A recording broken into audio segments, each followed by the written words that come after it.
Well,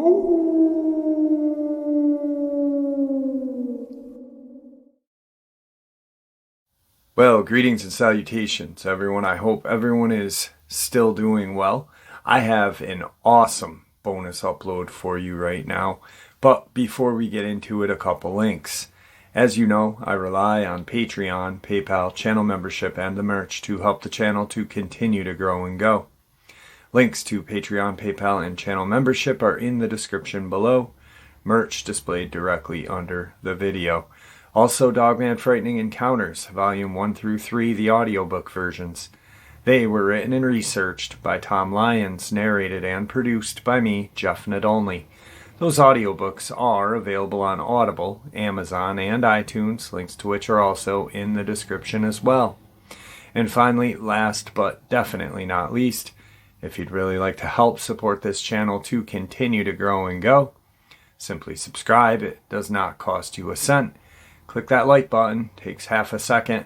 If you don't want to miss out on any of the informative uploads I put out daily, click that bell icon, and folks, please leave a comment.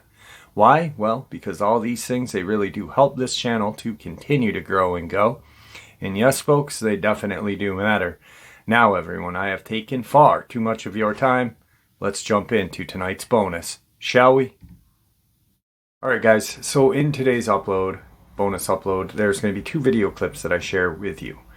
I feel like both of these are similar in the sense that they are in the dark and you can actually make out a silhouette of what we are looking at. Let's get into today's upload.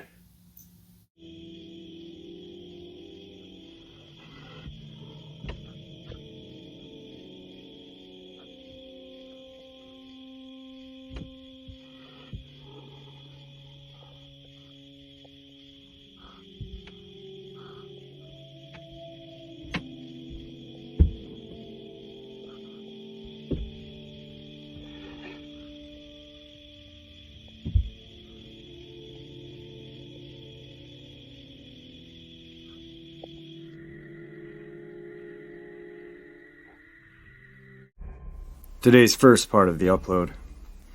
I was serving my second tour in Vietnam when the whole deal was called off. All the boys that could come home did, but unfortunately many good men were left behind. As I try to recall the remainder of the 70s, it all seems like a big blur, both mentally and physically. I was shot, having left it all behind on the table in Nam. I was as lost as a soul can be, and found myself drinking heavily, smoking a lot of weed, which went on unabated until about 1979. At that time, I made a move to Lake Tahoe, hoping for a fresh start at life. While I was in the barber shop waiting for a cut one day, I noticed a magazine lying on the chair and opened it to a page that featured a picture of a blazing fire. I picked it up and began reading this article, which was a pictorial about a group of fire jumpers and the work they do fighting forest fires. The article had stirred something up within me. As I looked at the photos, those men arm in arm, with their faces covered in black soot, I realized that I had found my destiny, and it became my reason to live. I spent the next year researching and training, doing everything that I needed to do in order to become a fire jumper. The reality was that I already had my foot in the door, thanks to my Army training. I'd been on several hundred parachute jumps, and I was still physically fit, but during the year of training, I bolstered my fitness even further. On top of all of that, I was a certified field medic. Thanks to my training and experience, I was welcomed into the team in the northwestern United States.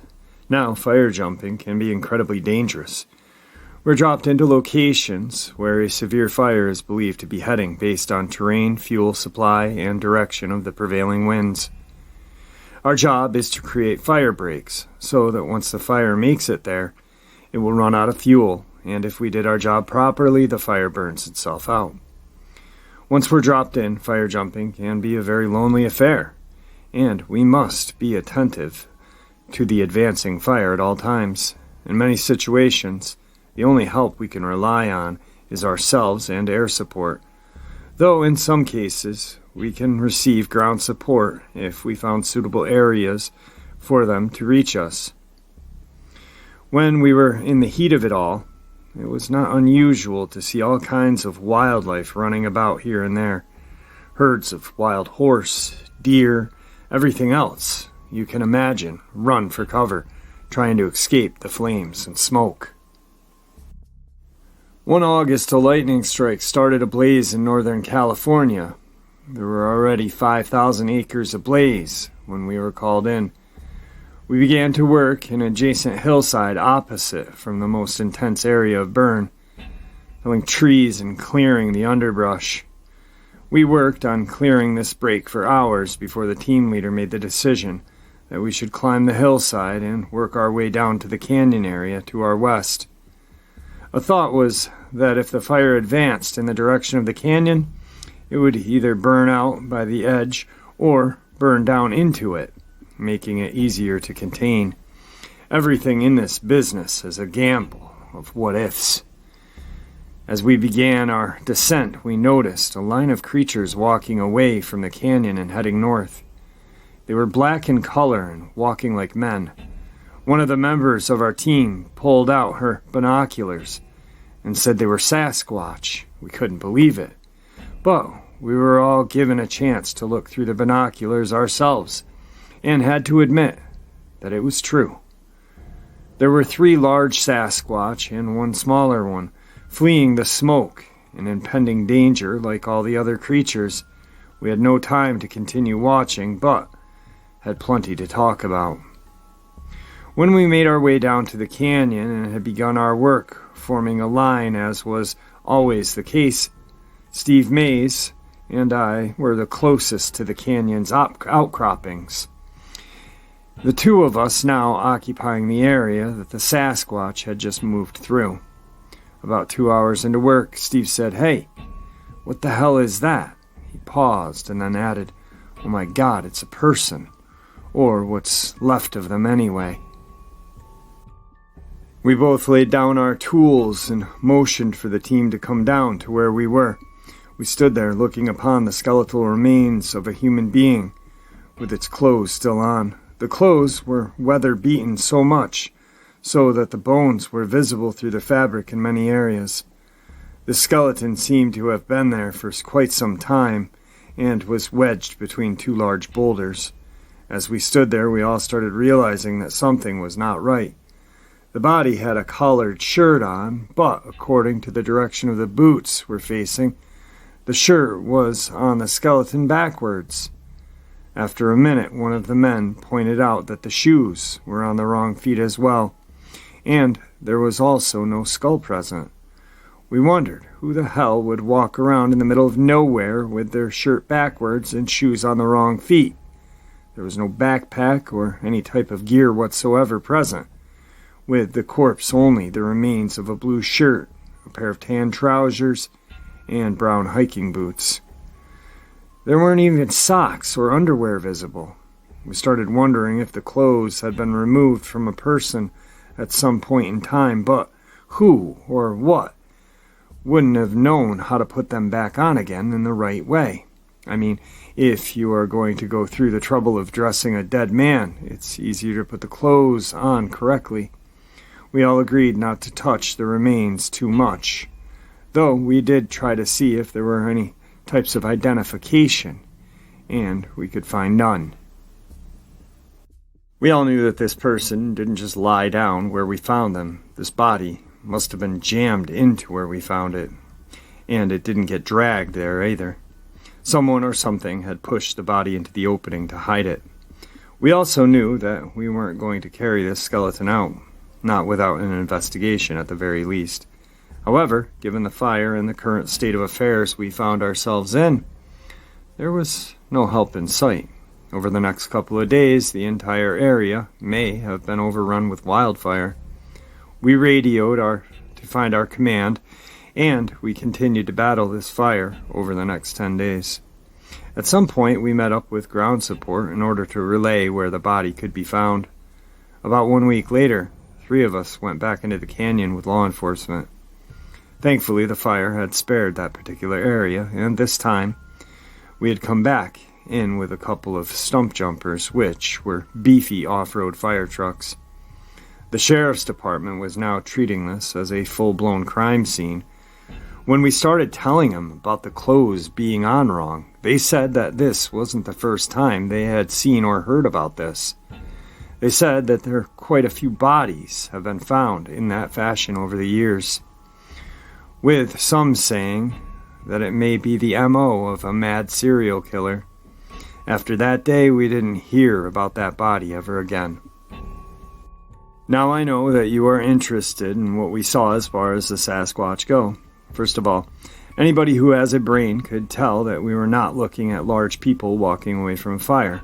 Secondly, even at a great distance, we could tell that the walk and stature of these creatures was inhuman. Their steps were very wide-spaced, and the upper body has a definitive forward lean. The third and most definitive characteristic of these creatures are the arms. They were long, swung forward and backward when they walked, moving very slow and deliberate.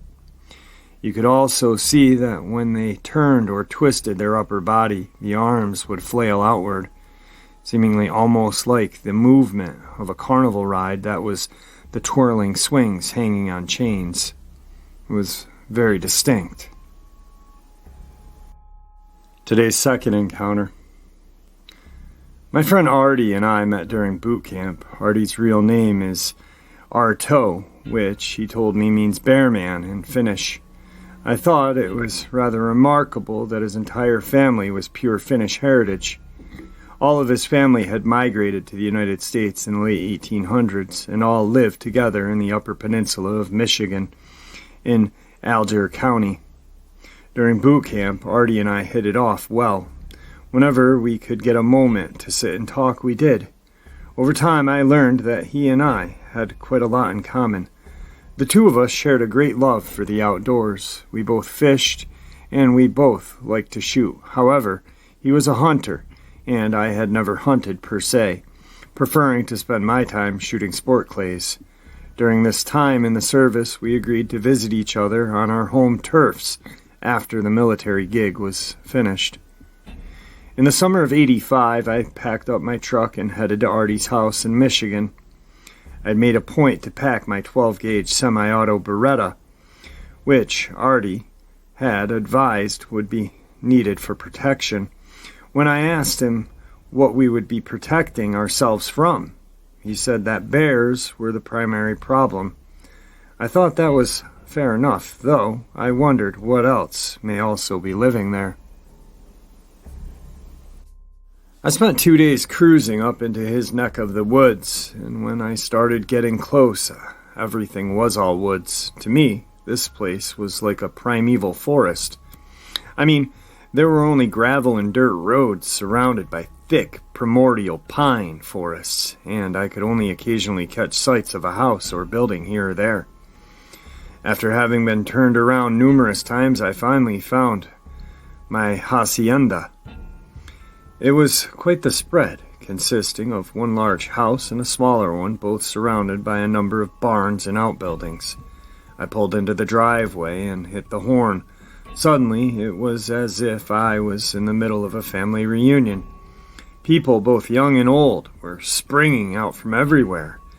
They were greeting me as if I was the prodigal son returning home, and I thought to myself, this was going to be a good time. After the initial meet and greet, I was given the nickel tour of the homestead. One of the barns was like a machine or blacksmith shop, and these dudes had everything. Apparently, Great-Grandpa made a lot of metal tools and goods, both for himself and the surrounding residents back in the day. Another barn was loaded with professional lumber yard and milling equipment. As it turns out, his family had harvested much of the lumber that their home and the homes of many of their families in the area were made out of. These folks were made from the real stock. They knew what to do and how to do it, and they were proud of it. As the day continued into night, Artie shared the itinerary for the next 9 days. His plan was for us to first tour around and see the surrounding sights, followed by some camping, hiking, fishing in the truest wilderness style. It all sounded great to me. After dinner had been prepared and eaten, which, by the way, was served up in true Thanksgiving style, his father had taken me into the den to peruse the family's gun collection. They had 3 gun cabinets lining the room. Each cabinet had been handcrafted as the collection grew, and all their wood had been aged differently, one looking more beautiful than the next. They had 47 guns, rifles, shotguns. The drawers beneath the cabinets were stocked with handguns. I tell you the truth, I had not seen that many guns before this, but these were so fine that they could be museum collection. To top it all off, the family knew everything about each gun, and I do mean everything. We spent 2 hours or so just in front of the gun cabinets talking. I was receiving an education in each firearm's history, who made them, and the country they came from. It was at this time that Artie pulled out a large handgun, saying, "Allow me to introduce you to Harry." It was a .44 caliber that he had bought after seeing Clint Eastwood's detective exploits in Dirty Harry. That sucker was a hand cannon, not a handgun, and Artie said that in the morning we could shoot it. This gun was obviously his baby. After the next morning's breakfast, we went outside with Harry in hand. We must have shot 100 rounds. My hands hurt, my shoulder hurt, my ears were ringing. What a bitch that thing was. We then walked over to one of the buildings, which we had not been in yesterday. As Artie swung the doors open, there was a huge beast of a monster truck. It was metal flake blue and glistening like a star. It had a cap of each color, and on both sides was sprayed the name Littlefoot. In retrospect, the choice of name seemed almost foreboding. It was his version of the original monster truck Bigfoot, made with a '69 Ford F-250 and powered by what he said was a blown 428 engine. He had installed all kinds of blocks and shackles under the body and added everything and anything you could imagine to make the truck reach for the sky. The exhaust system consisted of headers going into cherry bomb mufflers, and when he fired it up in the barn, the timbers shook. The cab was accessed by billet aluminum steps and handrails. This truck was like an adult carnival ride. It was unbelievable, and for the duration of my stay, Littlefoot was our primary mode of transportation. Artie took me everywhere, and I learned everything there was to know about the region. It had been a tremendous logging area, and up until just after World War II, copper mining had also been a huge industry. He told me that the local mines had produced more mineral wealth than California gold rush. He also said that the forests were packed with black bear, wolves, moose, deer, gray fox, red fox, bobcat, porcupine, hare, rabbit, and everything else you could imagine. No wonder he told me to bring my shotgun. We took a boat ride to see Miner's Castle and the Pictured Rocks, which were gigantic and beautiful glacial formations. Most of what we were seeing and doing was in the area called Musen. He brought me deep into the areas of woods there. I don't remember if all of the forest was called Hiawatha or just a section of it, but it really doesn't matter. All of the woods were the same, vast and dense, without a soul to be seen. There were waterfalls, both small and large, located here and there. Artie said that something like 2 or 3% of the state's total populace lived in this area. Even though it represented a third of the state's total landmass, people were a scarce commodity here. After 2 days of running around and having a blast, we returned to the homestead to prepare for our camping, hiking, and fishing adventure. Out in the barn, Artie took a small stepladder and placed it near the rear of Littlefoot. He opened the tailgate and the cap. He had already hooked us up with everything we needed in the bed. There was a fire extinguisher, a shovel, a chainsaw, a first aid kit, and a variety of ropes. He said that one of the ropes was to hoist our perishable foods into the tree so that the area's bears wouldn't get wind of them. He also had 2 large water jugs, the kind you see at Little Leaguers games, and a large cooler that we were going to fill with ice. The rest of our supplies were canned items and some dry goods, as well as a case of Gatorade and more than a few brews. On the interior sides of the bed, Artie had built some racks made of wood. On one side there was a rack for long guns, and on the other side there was a rack for fishing rods. He had already put a pair of fishing rods and several spinning rigs. He even had an electric winch on the front and rear of the truck. Hanging around here was like being in the fire department. Having prepared ourselves with everything humanly possible, we took off. Artie said that we were heading into an area near Train Lake and River. The way in was fairly long, consisting of a decent dirt road which led into some real four-wheeling paths. We had to break out the chainsaw in the truck on 2 occasions to clear some downed timber from the trail, and it was clear to me that no vehicle had been in here for a real long time. The trees we had cleared must have been laying for years. The whole traveling ordeal took us about 2 hours before we finally reached a small, somewhat clear area where we could set up camp. Now, when I say clear, it was more or less an opening in a standing pine with debris scattered everywhere.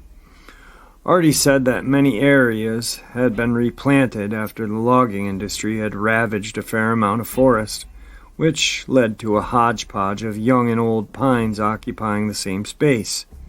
We set up camp, dug a fire pit, which really didn't take us much time at all. Once we were done, Artie said that there was still plenty of time left in the day for us to head down to the river and catch some trout. So we grabbed the fly rods.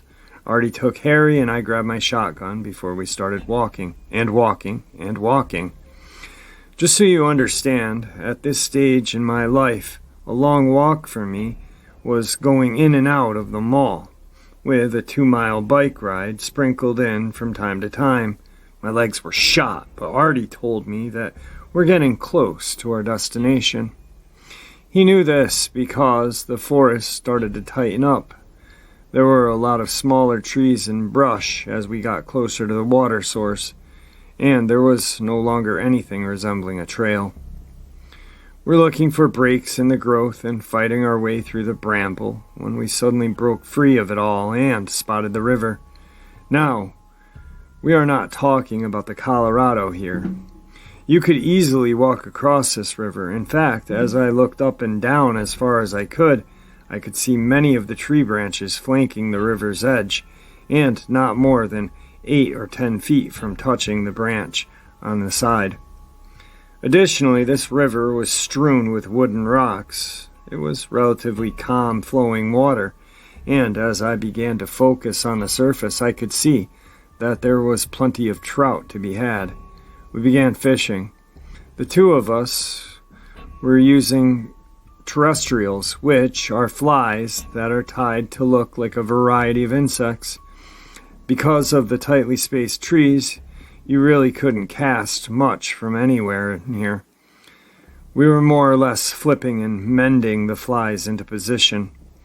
We must have been fishing quietly for several hours, enjoying the company of ourselves and the fish. It was really beautiful, and I was more relaxed here and now than I had been in a long time. I'd almost zoned out of existence when I started to hear a loud rock clinking noise. To me, it sounded as though it had to be very close. I turned my head to look at Artie, and we made eye contact. He shrugged, we kept fishing, and the sound kept happening. It sounded like 2 rocks clanging together against something big being smashed. There was a distinct crunch. It reminded me more of breaking of a mussel shell than a clam shell, since the mussel shell is much softer and thinner and makes a more crunching sound when broken. As the sound continued, the two of us began to slowly walk towards each other. I was trying to look in the sound's direction, but because of the tightness of the river with the overhanging branches and the river's curvy nature, it was impossible to see very far. The source of the noise could have been 40 feet away, and we still would have been unable to see it. When we got close to each other, we whispered so quietly that we might as well been lip-syncing. Artie thought it may have been a moose antlers clacking together, and that the noise may well have been further away than it sounded. Somewhat reassured, I slowly moved back into the pool I had been fishing in, but this time I made a point to position myself a little closer to the bank in my 12-gauge. After a while the noise stopped, but now I could hear something moving about in the brush, and it started to freak me out.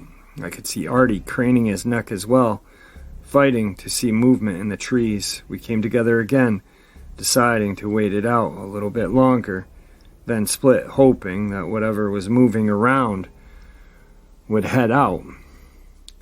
As we began fighting through this brush on the way out, I was really on edge. I expected something to get the jump on us at any moment, and between holding the gear and shoving trees around, there wouldn't be much time to mount and shoot if need be. I started to think of my old friend Dave. I had met Dave, or Fat Dave as I called him, in the parking lot by the lake. I used to go there to study in my car, and I would see Dave and some other guys who were always there. They fished in a light tackle and worms, catching bluegill and sunfish. While getting out of the car and stretching my legs and talking to them, I found out that he was from Florida, and I could see a large scar circumventing almost the entire shoulder. I happened to be studying for my medical field, so I asked what type of surgery he had. He told me that while on tour in Vietnam, he was on sentry duty, walking back and forth on the camp's perimeter. He and another GI would walk in a half circle and meet again in the middle, going back and forth over and over again. As he was walking, he heard a twig snap, and as quickly as he turned, some gook had already bayonet buried in his shoulder. As he tried to move, the Viet Cong kept forcing the blade around in him. He had been falling to the ground when, instinctively, he mustered up his M16 with one good arm and emptied the entire magazine into the creep, killing him. Anyway, I felt the same way right now. All the way back to camp, I couldn't shake the eerie feeling out of my spine, and the forest was deadly quiet. You could barely hear us walking, let alone anything else. Finally, we reached the camp, and I began to make a fire while Artie stepped behind some trees to take care of business. A few moments later, I heard a startled shout. "What the hell is that?" I walked over to see. He stood looking at a large snake on the ground, which had knots tied in both ends of its body. It looked like a snake dumbbell, but it was still alive. There was absolutely no way these two knots were tied by the snake writhing around on its own. They were as tight as a rope knot. Taking into account the shortening of the knots, the snake must have been 6 feet long. We couldn't help but wonder who or what might have been in our camp while we were gone. The entire thing was mind-boggling. Artie took the snake and flung it into the woods, saying that it would make a good meal for something. Now, maybe it's because I'm somewhat of a city boy, but I couldn't see how Artie could be so stone cold and unmoved about this thing. After spending a night around the campfire bullshitting about everything and anything under the sun, we stoked the fire one last time and crawled into the tent. I had my semi lying by my side, and Artie had Harry next to his head. Artie was snoring, but I couldn't sleep a wink. I was too busy thinking about what happened during the day. Sometime during the night, I started to hear some grunting and grumbling sounds outside of our tent. It was hard to tell if they were near or far until a large shadow was cast between our tent and the fire. After a few moments, the shadow had completely darkened our tents, followed by a large, deep growl. With this noise, the top of the tent started to move downward. Artie stopped snoring. With my eyes fixed on the shadow, I grabbed my shotgun, and before I could even think about shooting it, Artie sat up and squeezed 3 consecutive rounds right through the tent. The flash and concussion was unbelievable, and the smell of cordite and smoke filled the confines of the tent. Whatever this was let out a scream, which I can only describe as being that of a T-Rex. It was so loud that it shook me. The side of the tent was burning, and the shadow had vanished. Whatever this was sounded like it was running away, screaming and bellowing as it did so. I unzipped the tent and burst out with my gun. There was no way I was going to die without a fight. Artie leapt out behind me, and the 2 of us stood there, heads moving left to right, looking and listening. This beast was still screaming off in the distance. I'm not sure that Artie had nailed this sucker with 344 bullets at point-blank range. If it was a black bear, it would have dropped where it stood, but it didn't. It ran away. I asked Artie what the hell could limp, let alone run away with 344 slugs in it. His answer was that bears can be tough mothers to take down. Now, I had been thinking of doing exactly what he did. I was going to shoot as well, but at that moment, I had thought about it being some loser dude in the woods playing a really bad and possibly deadly prank. Flashlights in hand, we started looking around for blood. But we found nothing, and the ground was so hard that we couldn't even see any prints. Not even those from our own boots. Beyond the glow of the fire, our surroundings were as black could be. It was extremely unnerving, to say the least. We got the fire going, hot and heavy, and stayed up for the rest of the night. At this point, I was ready to call it quits, but I didn't want Artie to think that I didn't have any balls. I was a city slicker. We are supposed to have nuts of steel, right? According to our game plan, we had 3 days left. So in the morning, Artie, seemingly had brushed off everything that happened during the night, suggested we head over to the lake today. So we grabbed our spinning rods and guns and headed off to the closest side of the lake. This time his direction took us through a marginally more open track of woods until we got near the lake. Then the undergrowth thickened up like it had been by the river. At any rate, we positioned ourselves along the lake's edge and started to throw some poppers and spinners, getting into some fairly decent action quickly. The sun was out on the lake, and it was nice to be out from under the canopy of pines. While we were fishing, I noticed something large and dark in color peering in and out of the brush along the far side of the lake, first in one place and then in another. Every time it appeared, I pointed in its direction, asking Artie to look. Despite all of my prompting, he saw nothing, but I definitely saw something that was alive and moving, and I couldn't get my mind off the campsite incident of last night. We must have been fishing for about 6 hours or so, taking a few food and drink breaks in between, when Artie said that we should head back and maybe do some little variety hunting before sunset. It sounded like a good idea to me, so we began the long walk back. By this time, we had gotten back to the vicinity of camp.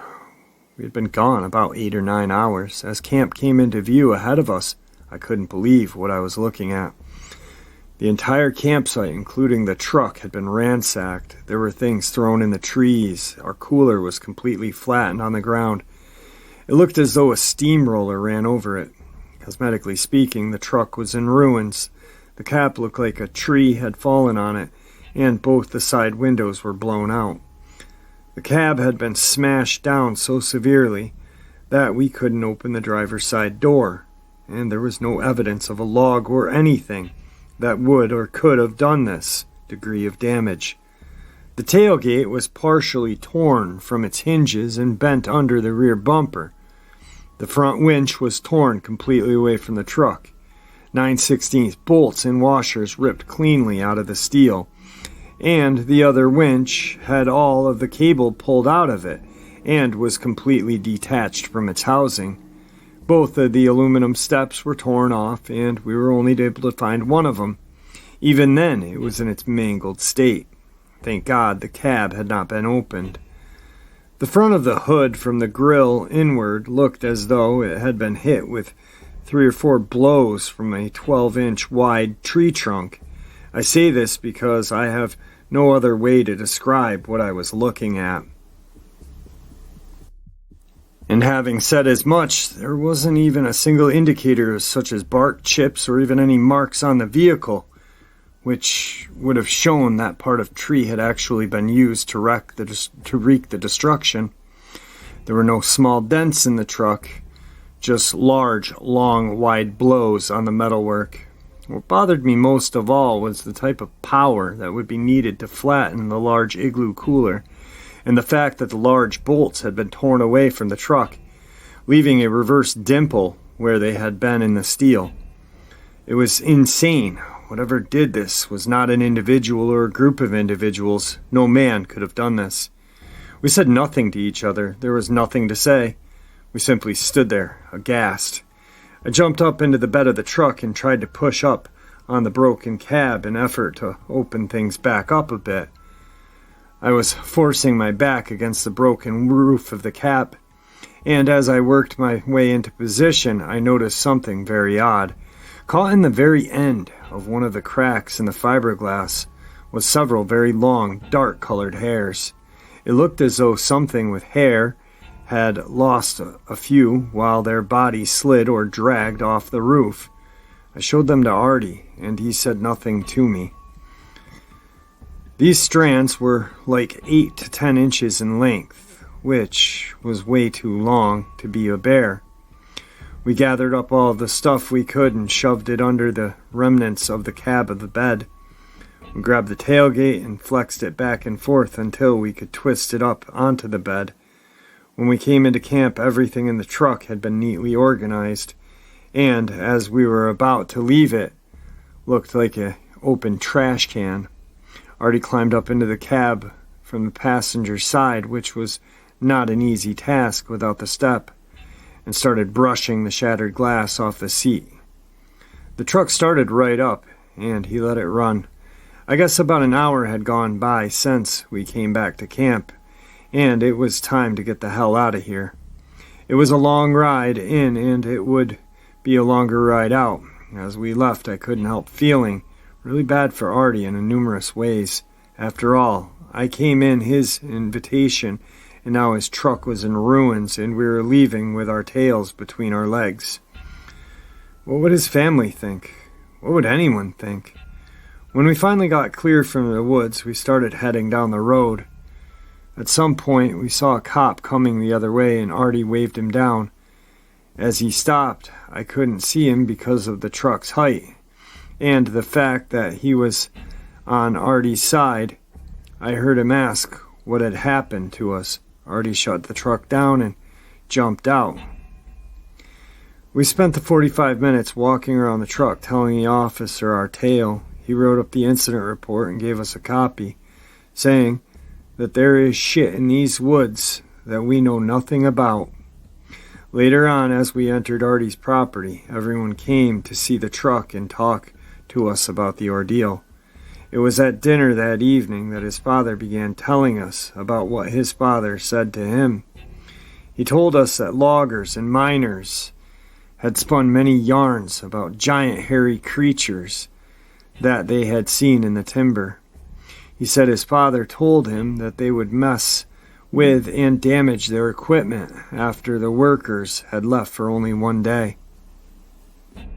They would come back the next morning and find machinery bent, broken. He said that this was regularly happening to the workers, and that men would speak of things being thrown into the camp without being able to see who or what threw them. At any rate, that's my story.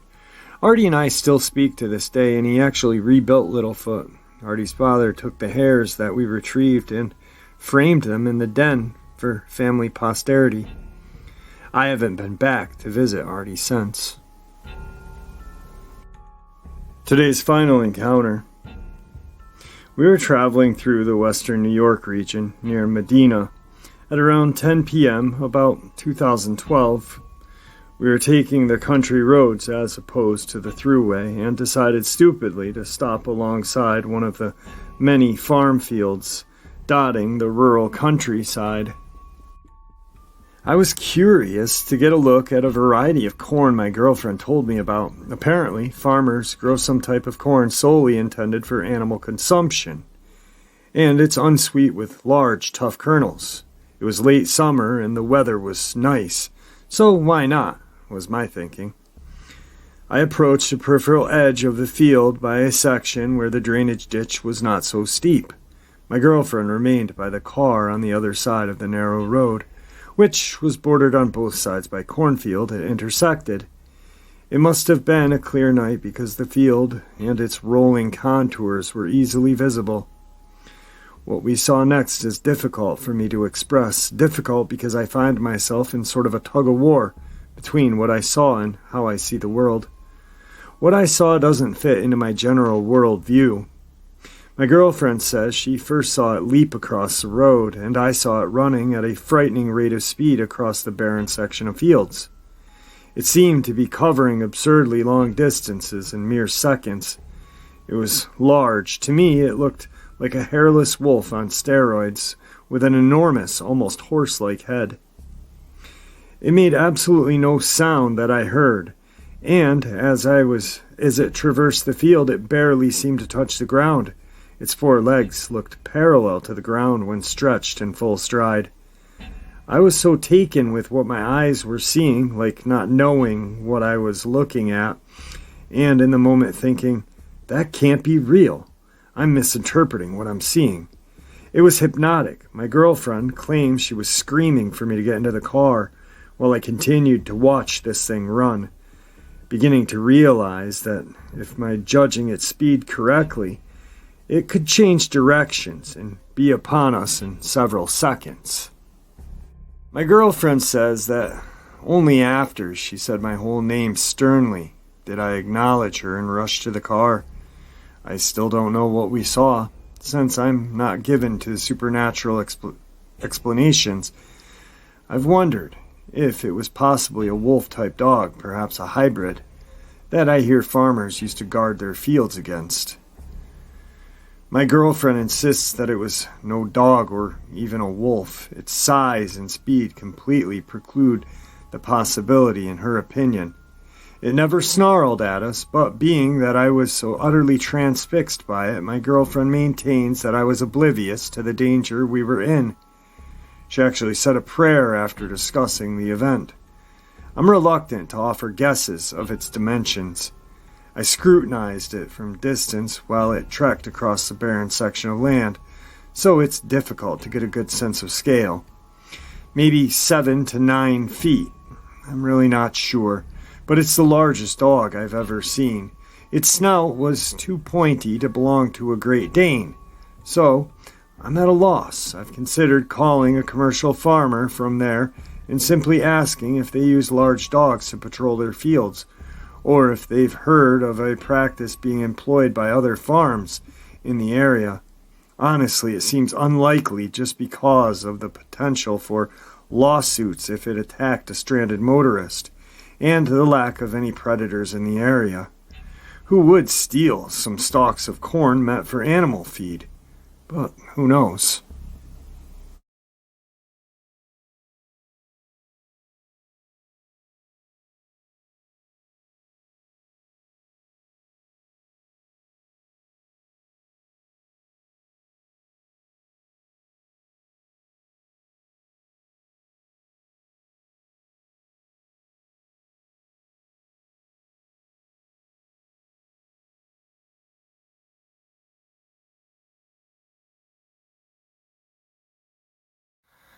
Alright guys, so there is some very terrifying encounters and 2 video clips that of course I've shared, but are similar in the aspect that they are taken in the dark and you can actually see a silhouette of what we are looking at. Are they legit? I don't know. Am I going to give you my opinion on these 2? Absolutely not. Unlike the other ones that I have, I can't on these, because I'm not sure. I can tell you the one that was taken from the veranda was on a second floor veranda. that whatever it is in the tree, supposedly a Dogman, is in a tree. Is it real? I don't know. That's your guys' decision. I have my own kind of opinion and where I sit percentile-wise, but other than that, I'd like to thank you for supporting this channel. Nice blend in. And guys, you guys are what makes this channel honestly so special. And it's truly you guys that make this channel continue to grow and go. You guys are the foundation of this platform. You guys are what make it special. Please stay safe, happy, healthy, and ever vigilant, keeping an eye on our children, our pets, our family, and friends. These creatures are real. They are out there and they are dangerous. Share a little bit of information, that same info that we share here on a daily basis, with the people that you love and care about, and it may just save their life someday. Until next time, God bless you all.